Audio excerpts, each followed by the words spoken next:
परमात्मा प्राप्ति का परम साधन नाम है। हमें केवल एक नियम लेना है, निरंतर नाम जप करने का। मन की वृत्तियां ऐसी बन जाएं कि नाम जप के बिना हमें एक क्षण भी चैन न पड़े। तद्विस्मरणेन परम व्याकुलतेति, हर समय हर क्षण नाम जप। नाम भजन के कितने प्रकार हैं?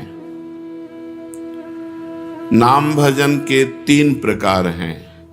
नाम जप, नाम कीर्तन, नाम स्मरण। 3 प्रकार से नाम का रसास्वादन किया जाता है, जप के द्वारा, स्मरण के द्वारा और कीर्तन के द्वारा। ये जप क्या है?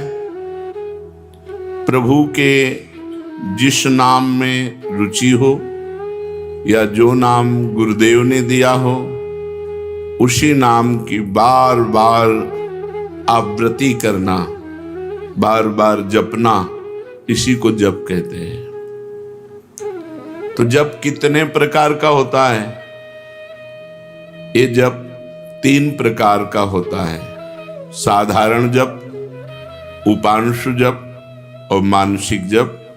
ये 10 गुना पूर्व से होता है। विधि विधान से यज्ञ याज्ञ जो किए जाते हैं, उनसे 10 गुना फल साधारण जप में है।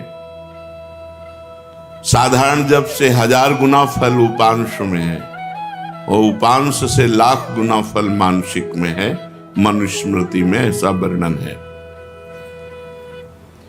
साधारण जप क्या है? जिसमें स्वर तो सुनाई दे पर वो कीर्तन नहीं है। जैसे राधा राधा राधा राधा राधा राधा राधा राधा राधा, ये कीर्तन नहीं है, ये साधारण जप है। इसे साधारण जप कहते हैं, जिसमें शब्द बाहर सुनाई दे। उपांशु जप क्या है? जिसमें जीभ और ओठ तो हिले पर शब्द बाहर न सुनाई दे। ये साधारण जप से 1000 गुना फल देने वाला है। ओठ बंद है, अंदर जीभ हिल रही, नाम या मंत्र चल रहा है। मंत्र उपांश से शुरू होता है। मंत्र 2 ही प्रकार जपा जाता है, उपांश और मानसिक। नाम 3 प्रकार से जप होता है। साधारण जिसे वाचिक कहते हैं, फिर उपांश और मानसिक। साधारण जप से उपांश 1000 गुना श्रेष्ठ है। वो जिह्वा चलती है, ओठ बंद रहते हैं, शब्द बाहर नहीं सुनाई देता। मानसिक जप, जिसमें जीभ भी न हिले और न ओठ हिले, केवल मन से मंत्र का जप करना। जैसे ऐसे शांत बैठे, कोई हरकत बाहर नहीं दिखाई दे रही और अंदर मंत्र चल रहा है, नाम जप चल रहा है। इसे मानस जप कहते हैं। सुना है श्वास के द्वारा नाम जप करने से जल्दी लाभ प्राप्त होता है। हाँ हाँ, श्वासा श्वासा नाम जपे दुविधा रहा न कोई। कोई भी श्वास खाली न जाए, उसमें नाम जप करे तो दुविधा अर्थात भगवत प्राप्ति में कोई संशय नहीं। प्रत्येक श्वास की गति की ओर लक्ष्य रखो। हर श्वास के आने जाने में श्वास के साथ नाम उच्चारण करो।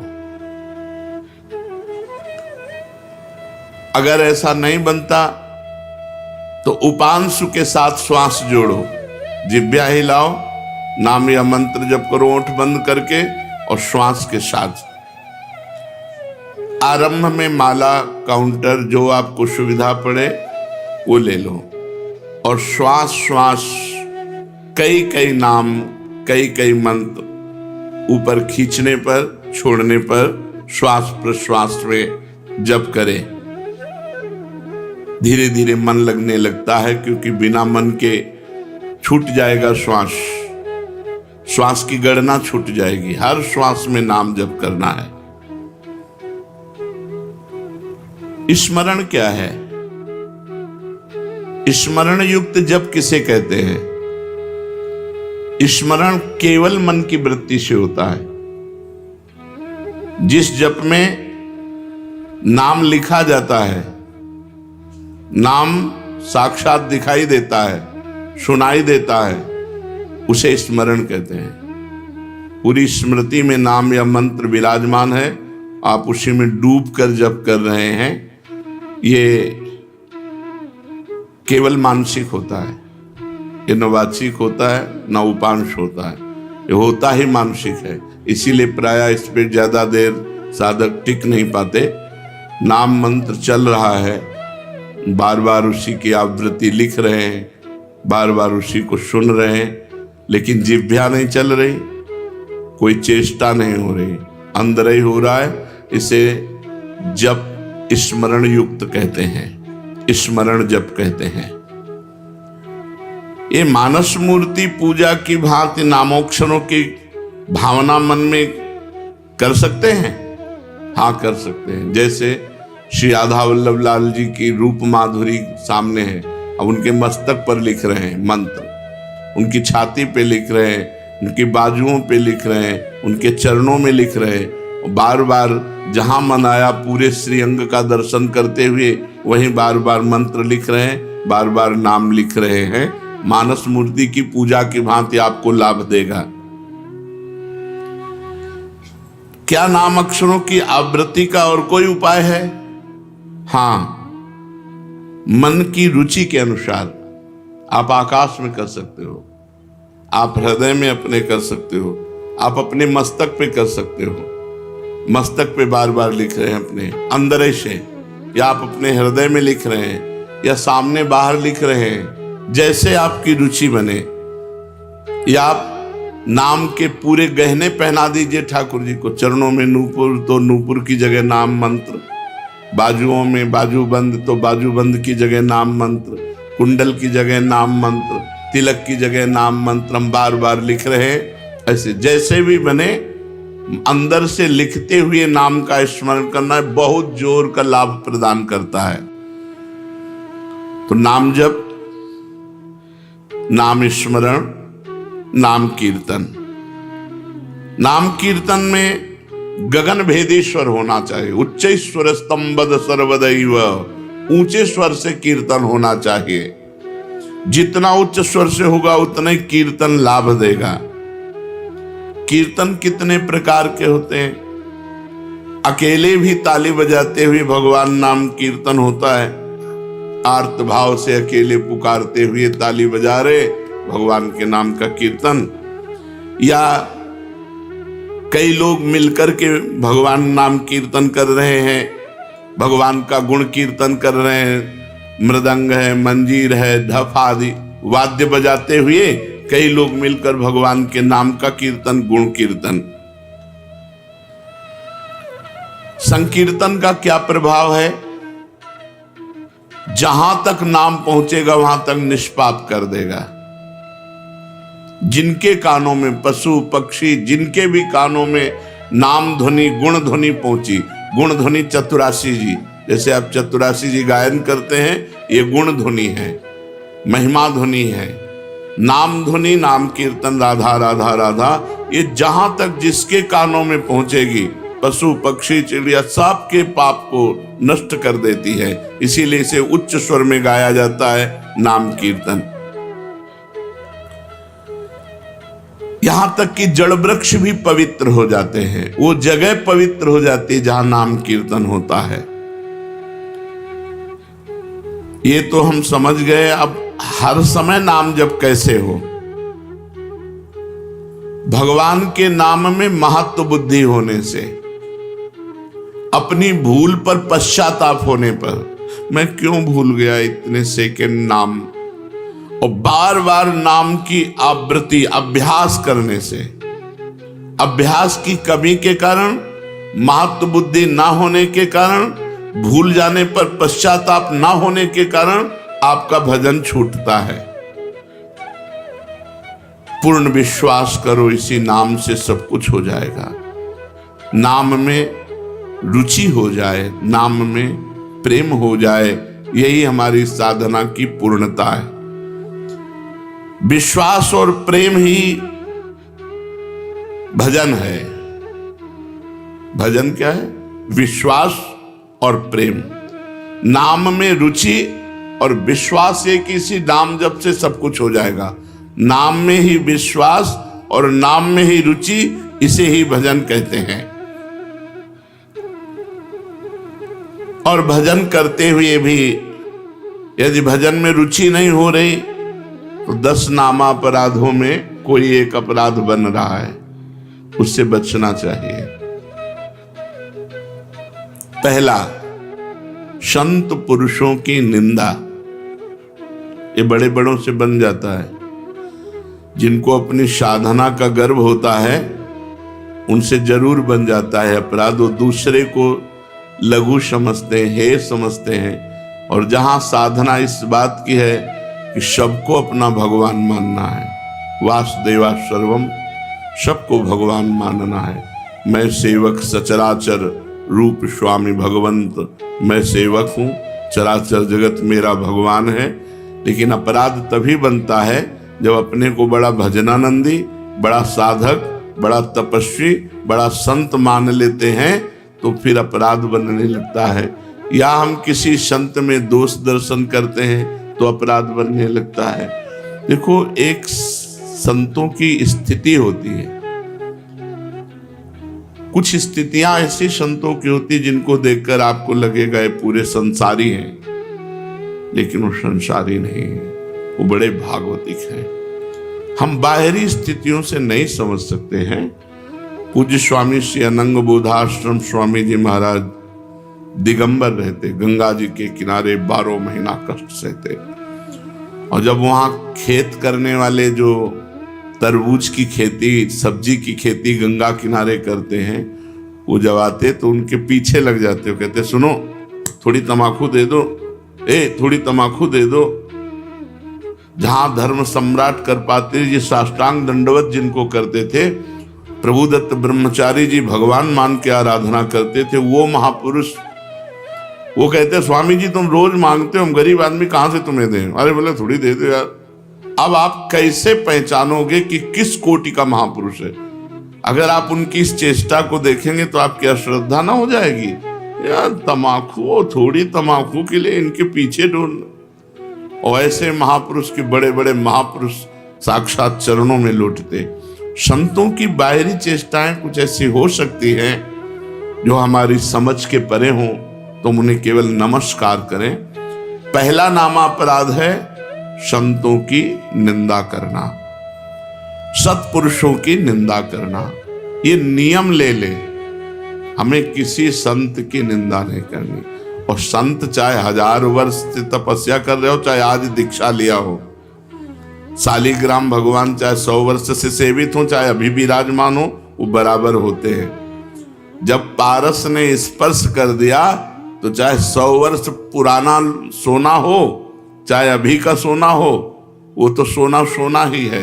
ऐसे ही संत संत हैं, कभी किसी साधक के प्रति भावना नहीं तो कल का छोरा है, नहीं नहीं। वैसे भी सब में भगवान विराजमान है, संपूर्णतया भगवान ही सब, वासुदेवा सर्वम ही। तो फिर संत वेश है तो हमें नमन करना चाहिए, हमारे नेत्र सबको नमन करें। अगर किसी को छोटा मानते हैं तो दोष दर्शन हो जाएगा। सब में भगवान है। तृणादपि सुनीचेन तरोरिषैष्मणा। नाम जापक, नाम कीर्तन करने वाला कैसा होना चाहिए? तृणादपि सुनीचेन। क्यों? क्योंकि अगर ऐसा भाव नहीं तो निंदा किसी न किसी की करेगा और नामापराध, नाम में रुचि नहीं होने देगा, नाम जपने में बाधा पहुंचा देगा। इसलिए सबसे पहला है संत अपराध, भक्त अपराध। भक्तों की निंदा, संतों की अवहेलना ऐसा है कि बड़े से बड़े तप को एक क्षण में नष्ट कर दे। भक्तन निंदा अति बुरी भूल करे जिन कोय, किए सुकृत बहु जन्म के क्षण में डारे खोए। एक क्षण में बहुत जन्मों के पुण्य नष्ट हो जाएंगे, एक जन्म की कौन बात कहे। इसलिए डरो, भक्तन के अपराध से डरपत रहो, ध्रुवदास जी ने कहा। शांत, कोई आके गाली दे जाए, 1-2 थप्पड़ भी मार जाए तो राधे राधे, हमारे भगवान हमारी परीक्षा ले रहे हैं। हमारे भगवान आकर के हम पर कृपा कर रहे हैं। यही भाव रखो। तृणादपि शुनिचेन, मैं भी तो संत हूं, नहीं मैं नीच हूं, मैं अधम हूं और सब संत हैं, सब भगवान के स्वरूप हैं। ऐसा मानने वाले से कभी अपराध ही नहीं बनता। अपराध बनता है जब गुणाभिमान होता है, अपने में गुणाभिमान होता है, तब दूसरों में दोष दर्शन होता है। इसलिए यदि नाम में निरंतर प्रगति, उन्नति, रुचि निरंतर जपने की प्राप्त करनी है तो ये 10 नामा अपराध से बच जाए। पहला नामा अपराध संत पुरुषों की निंदा, इससे ये बहुत खतरनाक है। विश्व में हर अपराध क्षमा करने के उपाय हैं, लेकिन वैष्णव द्रोह, संत निंदा, भक्त निंदा का उपाय नहीं। भूत वज्र की लीक, इसे वही भक्त क्षमा कर दे तो बात अलग है जिससे आप अपराध किए हो, अन्यथा भगवान भी क्षमा नहीं करते। जब दुर्वासा जी भगवान के पास गए तो श्री भगवान ने कहा, अहम भक्त पराधीनो असुतंत्रो युधिष्ठ, मैं परतंत्र हूं, ये सुदर्शन मेरे कहने से नहीं रुकेगा। अगर इसके ताप से मुक्त होना चाहते हो तो अम्बरीश जी के चरण पकड़ो जाकर। ऐसा ही करना पड़ा दुर्वासा जी को। इसलिए काहे को व्यर्थ में विपत्ति मोल में ले, काहे को पाप की गठरी सिर पर चढ़ावे, किसी की निंदा ना करे।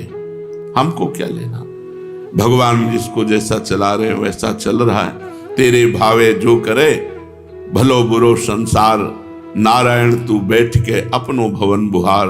तू अपने अंदर देख, जिन दोषों को देखो, भगवान से प्रार्थना करके उनकी निवृत्ति करो, दूसरों के दोष दर्शन मत करो। दूसरा, नामों में भेदभाव, ये नाम नहीं, सब नाम समान फलदायक हैं। तुम्हें जो गुरु जी ने दिया है, तुम्हारे लिए सर्वश्रेष्ठ वो है। ध्यान रखो, सब नाम समान फलदायक है, समान सामर्थ्य है, लेकिन हमें जो गुरु जी ने दिया है वो हमारे लिए सर्वोपरि। जैसे हमारे लिए राधा नाम सर्वोपरि। तो सब नाम हम जब बोलते हैं तो ये बोलते हैं, राम कृष्ण हरि शिव जो तुम्हें प्रिय लगे जपो। हमारी पूछो तो हम वृंदावनवासी, राधा उपासी, राधा राधा राधा। हमारे लिए सर्वोपरि नाम राधा है। जो राम जपते हैं उनके लिए सर्वोपरि नाम राम है। जो शिव जपते हैं उनके लिए सर्वोपरि शिव है। जो कृष्ण जपते हैं उनके लिए कृष्ण है। हर नाम समान सामर्थ्य वाला, समान फलदायी। इसीलिए एक नाम जप करके अन्य नाम जाप की अवहेलना मत कीजिए, अन्य नाम को छोटा मत मानिए, अन्य नाम का उपहास मत कीजिए। अच्छा तुम ये जपते हो, इससे क्या होगा? नहीं, ये नामापराध कर रहे हो, तुम्हारे नाम जप में बाधा पड़ जाएगी, अरुचि हो जाएगी। तीसरा, नामदाता गुरु का अपमान। अगर गुरु मंत्र लिए हैं, गुरु नाम लिए हैं, गुरुमुख हुए हैं, आप उन गुरु की अवज्ञा कर देते हैं, अपमान कर देते हैं, अवहेलना कर देते हैं, तो चाहे खोपड़ी के बल खड़े होकर के नाम जप करो, कभी सिद्ध नहीं होगा, कभी भगवदानंद की स्फूर्ति नहीं होगी, क्योंकि नामदाता का अपराध बन गया। अगर इतने भी सद्गुण आ जाए, कभी इतने भी भागवतिकता आ जाए, कोई दिव्यता आ जाए, वो झूठ बोले बात अलग है, कभी दिव्यता नहीं आ सकती। ये भगवान की बनाई हुई मर्यादा है। जो गुरु अवज्ञा करे, गुरु का अपमान करे, उसे कभी भी भगवत प्राप्ति नहीं हो सकती, कभी भगवान के नाम में रुचि नहीं हो सकती, कभी भगवदानंद की अनुभूति नहीं हो सकती। तीसरा है गुरु का अपमान। चौथा, शास्त्रों की निंदा करना। शास्त्र भगवत स्वरूप है।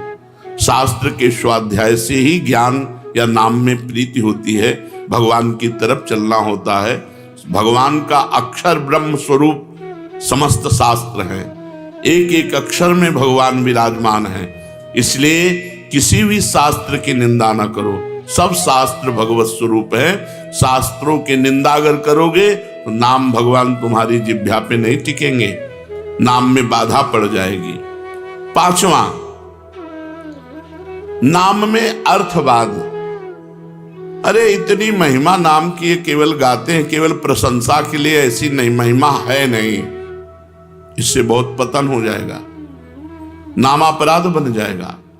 नाम की जितनी महिमा गाई जाए वो सब थोड़ी है, ज्यादा नहीं है। कहूं कहां लगी नाम बड़ाई, राम न सकहि नाम गुण गाई। स्वयं भगवान राम अपने राम नाम की महिमा का पूर्ण रूप से गान करना चाहे तो वो भी नहीं कर सकते। इतनी महिमा नाम की है कि स्वयं नामी यदि नाम की महिमा का यथार्थ में पूर्णतः गान करना चाहे तो वो भी नहीं कर सकता।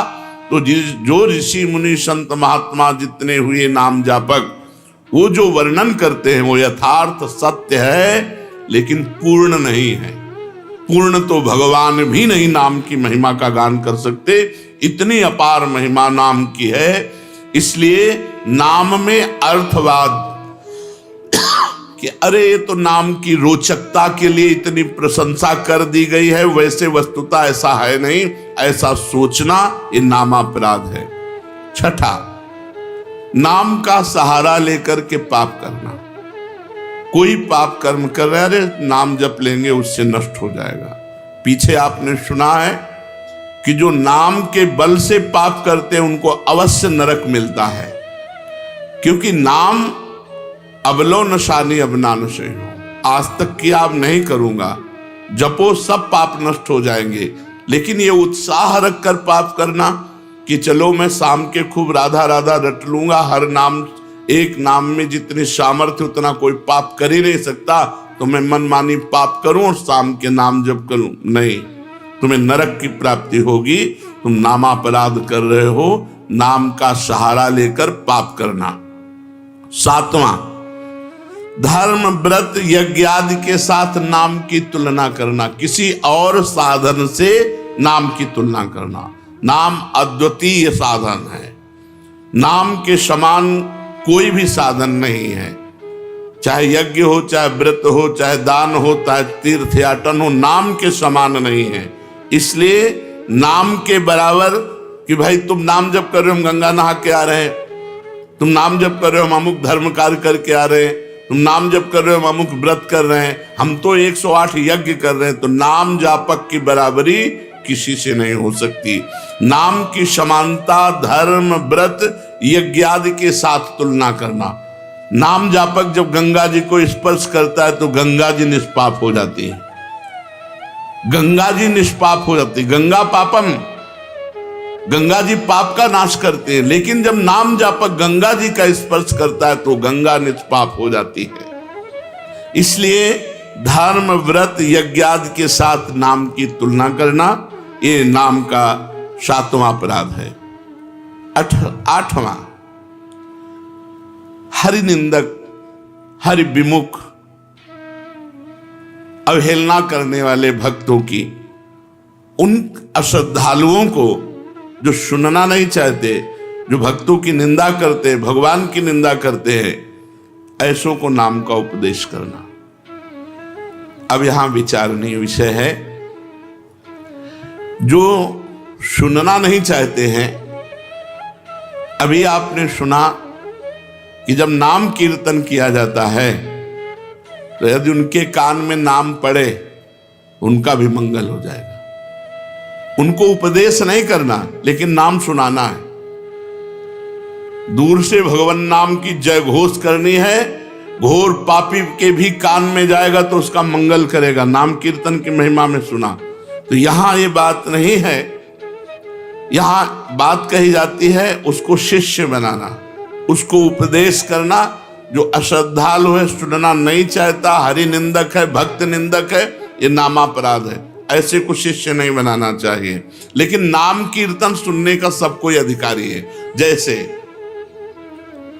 जगाई और मधाई, मांस मदिरा आदि सबसे युक्त पुरुष, घोर दुष्ट स्वभाव, भक्त को देख करके ही गाली देना और उनका उपहास करना। तो हरिदास जी ने कहा नित्यानंद महाप्रभु से, छोड़ो, इनके समीप भी नहीं चलना, ये मोहल्ले में उनका तंबू लगा हुआ है, शिविर लगा हुआ है, चलोगे ठीक नहीं है। काय को मधुमक्खी के छत्ता पे ईंट मारे, वो भनभना के तुम्हारे ऊपर ही आएंगी। तो नित्यानंद महाप्रभु ने कहा अधिकारी तो यही है, ऐसे लोग ही अधिकारी हैं हरिनाम के, जो घोर पापाचरण में रत हैं। उनके कान पर यदि हरिनाम जाएगा तो उनका भी मंगल हो जाएगा। जाके महामंत्र का उच्चारण किया, परिणाम वही हुआ जैसे बर्रा के छत्ता में कोई ईंट मार दे। शराब के नशे में थे, एक घड़ा उठाया और फेंक के मारा तो नित्यानंद महाप्रभु के सर पर लगा और रक्तस्राव होने लगा। भगवान नाम उच्चारण करते हुए ये प्रहार उनको सहना पड़ा। उनके लिए जब सूचना मिली चैतन्य महाप्रभु को तो भगवद आवेश में आ गए और सुदर्शन चक्र का स्मरण किया। सबने प्रार्थना करी, नित्यानंद महाप्रभु चरणों में लौट गए। प्रभु आपका अवतार दुष्टता का नाश करने के लिए, दुष्टों का नाश करने के लिए नहीं, प्रभु ये आपके विशेष दया पात्र है, कृपा पात्र है। आखिरकार उन दोनों भाइयों को महाभागवत बना दिया, जगाई मधाई को महाभागवत बना दिया। उनके नाम के घाट बने हुए हैं। तो भगवान नाम सुनने का अधिकारी सब कोई है, लेकिन भगवान नाम की दीक्षा का जो हरिनिंदक है, भक्त निंदक है, अश्रद्धालु है, ऐसे को यदि नाम उपदेश किया जाए तो नामापराध लगता है। 9, इतनी नाम की महिमा सुनी और फिर भी नाम जप नहीं किए, ये नामापराध है। ये 9वां नामापराध है, नाम की महिमा सुनकर नाम में प्रेम ना करना, नाम की महिमा सुनकर नाम जप ना करना। इतनी महिमा सुनी, भगवान ने इतनी कृपा करी कि नाम की महिमा सुनवाई और आप नाम जप में नहीं लगे, अब आप अपराधी हो, आपको दंड मिलेगा। 10वां,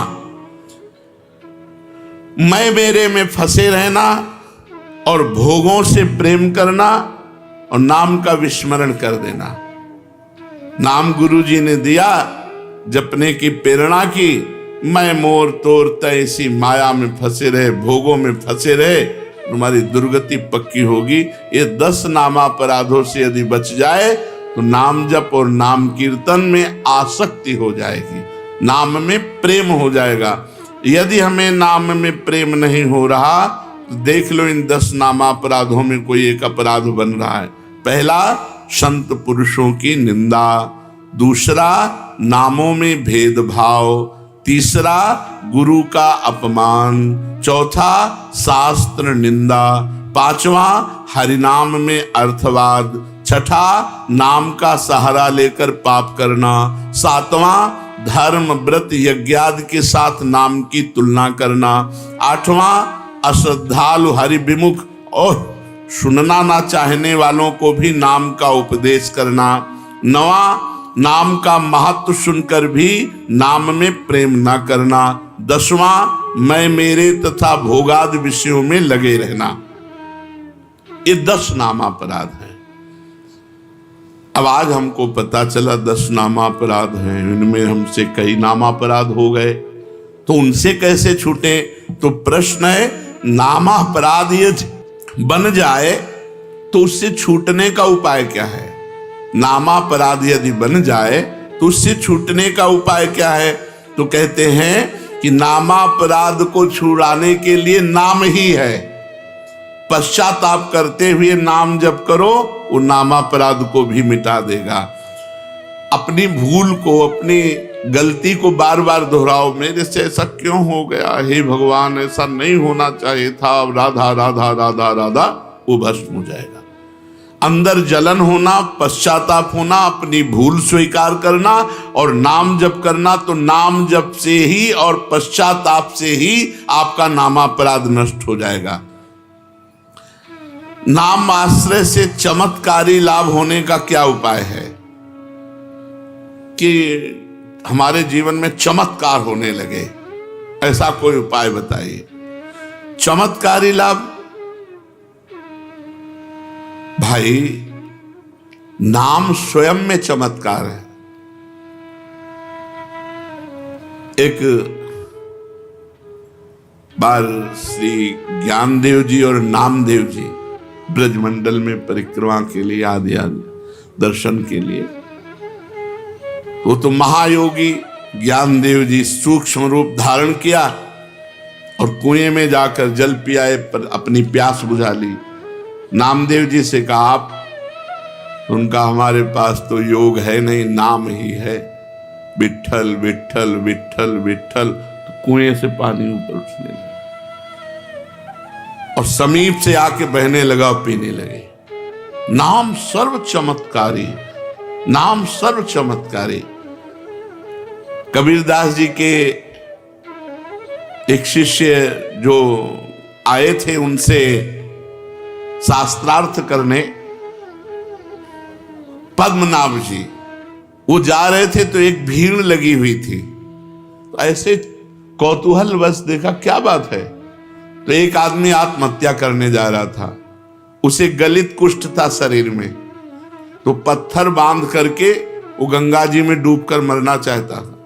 पद्मनाभ जी नजदीक गए, उनका ऐसा क्यों करना चाहते हो? बोले कोई प्यार नहीं करता, जिसको देखो मुझे घृणा की दृष्टि से देखता है और मेरा शरीर गलित कुष्ठ पी मवाद में नहीं जीना चाहता, इसलिए मैं आत्महत्या करना चाहता हूं। तो उनका डुबकी लगाओ, गंगा में खड़े हो, एक डुबकी लगाओ, राम देखो, अभी 2 डुबकी 3 डुबकी में एकदम फ्रेश शरीर।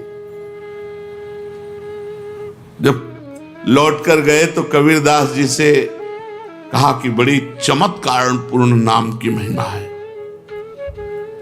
क्या? बोले गलित कुष्ठ ने जब हमने प्रेरणा की तो राम बोलकर जो डुबकी लगाई उसका गलित कुष्ठ, तो उनका राम पूरा नाम नामाभास से ठीक हो सकता था। कबीरदास जी ने कहा नामाभास से ठीक हो सकता था। भाई जी महाराज ऑफिस में बैठे थे राधा बाबा के साथ, सूचना है कि कोई आदमी आया है, आपसे जरूर मिलना चाहता है, वो बहुत पीड़ित है। तो कंबल ओढ़े हुए थे। भाई जी क्या बात है भाई? उनका मैं आत्महत्या करने जा रहा हूं। क्यों? कंबल हटाया, देखा पूरा शरीर गलित कुष्ठ से। उनका गलित कुष्ठ। भाई जी ने कहा अच्छा नहीं, आत्महत्या करना तो ठीक नहीं। भगवान नाम लेकर जे ही आलिंगन खत्म। वासुदेव कुष्ठी का चरित्र है चैतन्य चरितावली में। चैतन्य महाप्रभु ने हरे कृष्ण कह के जे गले से लगाया। नाम का अद्भुत चमत्कार। पर छोटे मोटे चमत्कारों में प्रयोग करोगे तो सबसे बड़ा चमत्कार की सुमिर पवन सुत पावन नामू अपने बस कर राखे रामू, ये नहीं हो पाएगा। भगवान का साक्षात्कार नहीं हो पाएगा यदि अपने नाम का प्रयोग करोगे। भगवान का ये हमने जीवन में कई बार देखा है। भगवान नाम का अद्भुत चमत्कार, अद्भुत महिमा भगवान नाम की देखी। नाम में विश्वास हो, नाम को आदर बुद्धि के साथ जपो, नाम का चिंतन करते हुए नाम जपो, नाम को गुप्त रखो, जो चाहोगे हो जाएगा। नाम को गुप्त रखो। कितना जप संख्या करते हो? इसीलिए हम संख्या करते नहीं। सही ईमानदारी से अगर कोई हमें हाथ खड़ा करके पूछे कि तुम्हारी साधना क्या है, तो हम कह देंगे शून्य। शून्य के सिवा हमारी साधना कुछ नहीं है, क्यों कोई गणना नहीं है। कोई गणना हो कि ये है ये है ये है। अब जो दिनचर्या बन गई हो, तो जैसे किसान की खेती वैसे हमारी दिनचर्या है। हम उसे साधना थोड़ी मानते हैं। जैसे किसान आदमी अपना सुबह से खुरपी फावड़ा लिया, अपने खेत में गया, दिन भर मेहनत की, शाम के खाया पिया, चैन से सो गया, अब उसे हम साधना माने? अब हमारा तो जीवन बचपन से यही रहा, तो हमारी तो किसानी यही है, हमारी खेती यही है। कोई गणना नहीं। अगर हमसे पूछा जाए आपकी साधना क्या है, तो हम कह देंगे शून्य। तो आप जी किससे रहे हो? मेरे बल सी वृंदावन रानी, महारानी जी के बल से जी रहे हैं। महारानी जैसे किसी को ये भ्रम हो कि इतने शिष्य हैं, इन सबको भगवत प्राप्त करा देंगे क्या? तो हम पोस्टमैन हैं। तुम्हारी बात लाडली जी तक, लाडली जी की बात आप तक, और हम अपने समेत सब ये लाडली जी के हैं। कई बार आपको कहा है कि अगर डिब्बा मोक्ष में ताव दे कि मैं 500 लोगों को पहुंचा दूंगा तो बेवकूफी है। उसका कनेक्शन इंजन से है।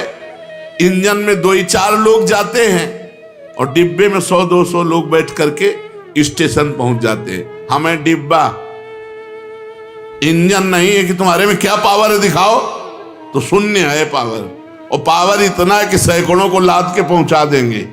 वृंदावन धाम में बैठ के कहते हैं पावर की पूछो तो धाम में कह रहे हैं इससे ज्यादा सत्य प्रमाणित क्या हो गया।